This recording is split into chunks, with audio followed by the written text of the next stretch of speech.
World War One is one of those the most important and horrific event in World War history, but do not include black people. They do not survive horrific events. Like every single book, documentary, lesson I have interacted with on World War One history talks about the Great War in the European context, which was the main theater of the war. I agree, so we should focus on that.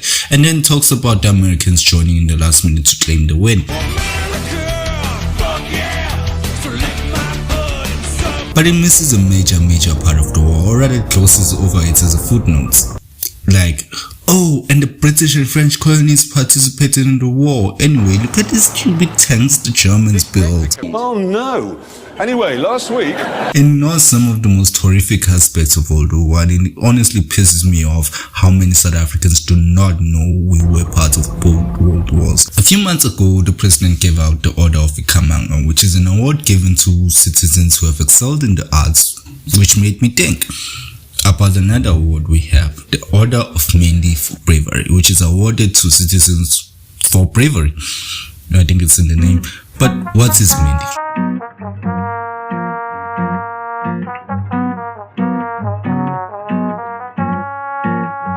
Well, the SS Mendi was a British passenger ship built in 1905 for trade and was chartered as a troop ship in 1916 by the UK Admiralty as a troop ship for World War I, right? 2 years after World War began.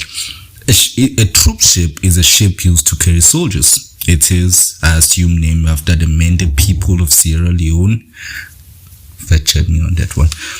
So let's talk about World War I, or the Great War. You see, a lot of people see World War I as this pan-European war that devastated all of Europe and only became a world war when the Americans joined. That's sort of true.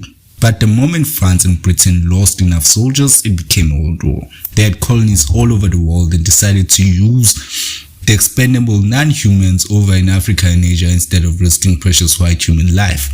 So they transported hundreds of Asian and black men across the oceans to serve as laborers in the war front. But you might ask, why are you calling them laborers and not soldiers? Well, imagine giving a black guy a gun after they forced him into a boat, sending them to a foreign land where they were guaranteed to die and see what it takes you. I'd rather die than see a black man carrying a gun. Most of these African and Asian laborers were known as the Foreign Labor Corps and had already served in theaters of the war such as German Southwest Africa, Namibia, West Africa, and the Middle East. For our case, we're talking about the South African Native Labor Corps, which had over 70,000 men. So, the Mendi, 853 men who were commanded by white superiors, formed part of the 5th Battalion of the South African Native Labor Corps that boarded the Mendi in Cape Town on the 25th of January 1917, where they departed headed for the French port of Le Havre. Le Havre. The only reason why I know that's a real city is because I play Football Manager. There's no way that's the name of a real city if I didn't know it already. She stopped 3 times, namely Nigeria and Sierra Leone, where she delivered cargo and took on supplies before having a small gun fitted to her stern. She then sailed to England, where she made a stop in Plymouth. Oh, that's my second favorite team in England.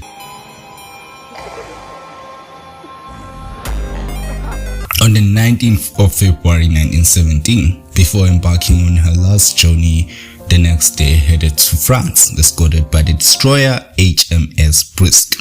Now, spoiler, it sinks. But how?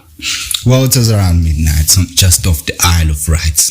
Do English people just randomly know every island they have, or do they have like 2 notable ones and forget the thousands they own? Like South Africans forget that we have like a bunch of islands, but the only ones we know is Robben Island. When the Mendi slowed down, she was barely moving. This was incredibly dangerous because German U-boat submarines were hunting in the area.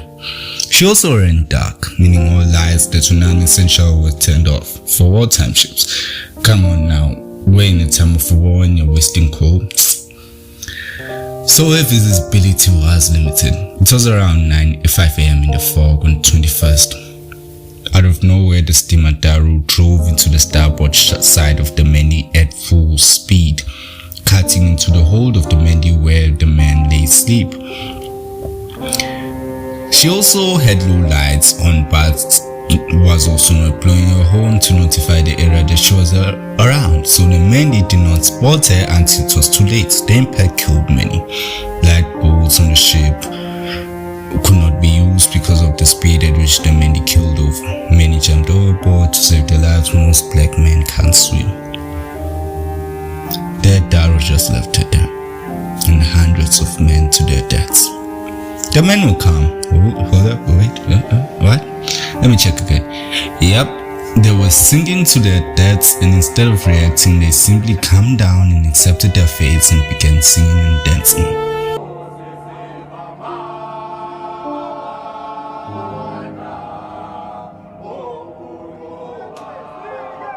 There's this speech reportedly said by Reverend Isaac Diabo as the men sang and danced to their deaths. And maybe it is the words we need to hear even today. Be quiet and calm, my countrymen, for what is taking place is exactly what you came to do. You're going to die, but that is what you came to do. Brothers were drilling the death room. I, Xhosa, say you are my brothers. Zulus, Swazis, Bondos, Basutus, and all others, let's die like warriors. We're sons of Africa. Raise your war cries, my brothers, for though they made us leave our cigars back in the trials, our voices are left with our bodies. Does he realize that his voice is still being heard today? Great man of history. She sank in 25 minutes. Nearly 650 men died. Both the labor corps and crew. It is the worst naval disaster in South African history.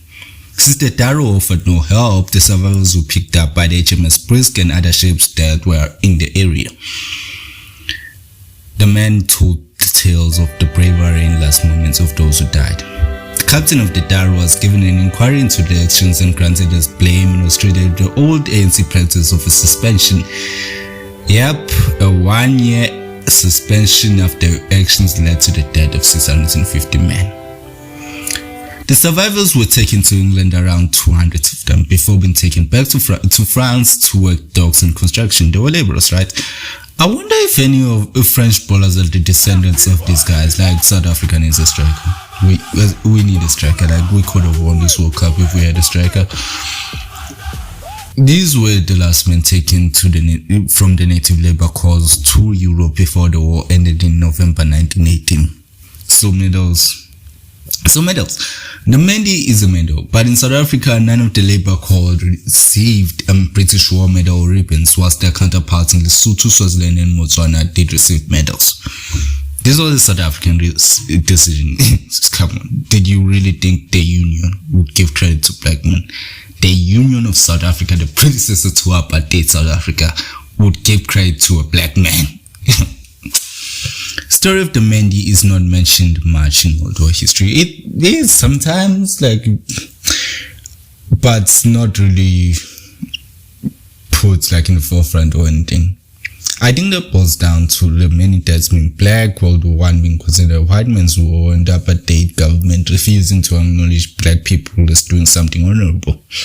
The new government, with all its flaws, has done better. There is the Mendi Memorial, the Avalon Cemetery in Soweto. There is the Mendi admin building at the port of Ngura. What is Ngura? Is there a city or something? There are also 2 ships commemorating the Mendi, the SS Isaac Joba and the SS Mendi. Oh, and in England, the names of all those dead are inscribed on the Holybrook Memorial in Southampton. And what started this video in the first place? The Order of Mendi for Bravery is made to honor and celebrate the bravest of South Africans, like those who sleep off the coast of England. Bye.